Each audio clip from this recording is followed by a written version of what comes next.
সঙ্গীত জগতে নেমে এসেছে গভীর শোকের ছায়া। 1960-এর দশকের জনপ্রিয় গার্ল গ্রুপ দি রনেটসের সদস্য নেড্রা ট্যালি রোজ পাড়ি জমিয়েছেন না ফেরার দেশে।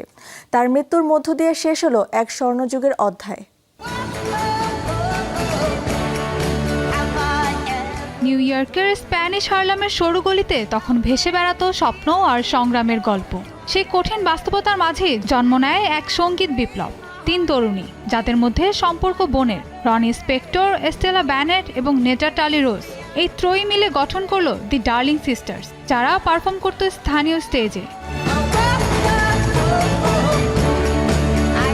কিন্তু তাদের কণ্ঠ ও স্টাইল নজর কাড়ে প্রযোজক ফিল স্পেক্টরের, যিনি তাদের যুক্ত করেন তার বিখ্যাত ওয়াল অফ সাউন্ডের জগতে। সেখান থেকেই জন্ম নেয় নতুন নাম, দি রনেট।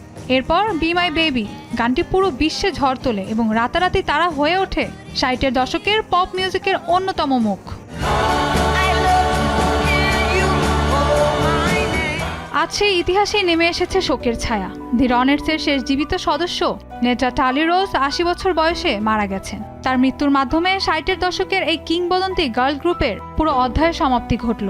পরিবারের ফেসবুক পোস্ট অনুযায়ী তার মৃত্যুর কারণ জানানো হয়নি।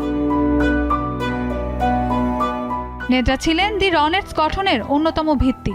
জনপ্রিয় এই গ্রুপটি 60-এর দশকের আমেরিকান পপ মিউজিককে নতুন রূপ দেয়। Baby I love you, walking in the rain এবং বি মাই বেবির মতো গান তাদেরকে বিশ্বব্যাপী পরিচিত করে তোলে। শুধু তাই নয়, তারা সেই সময় টেলিভিশন ও স্টেজে আফ্রিকান আমেরিকান ও লাতিন বংশোদ্ভূত নারী শিল্পীদের জন্য নতুন দরজা খুলে দেয়। সময়ের সঙ্গে গ্রুপটি ভেঙে গেলেও তাদের প্রভাব রয়ে গেছে অটুট। রনি স্পেক্টর ও স্টেলা ব্যানেটের পর এবার চলে গেলেন নেড্রা ট্যালি রোজ। তিনি ছিলেন সেই স্বর্ণযুগের শেষ জীবিত সাক্ষী।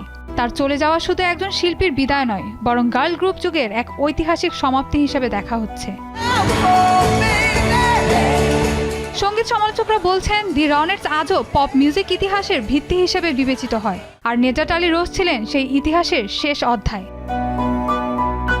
Mahbuba Mustarin, showbiz tonight.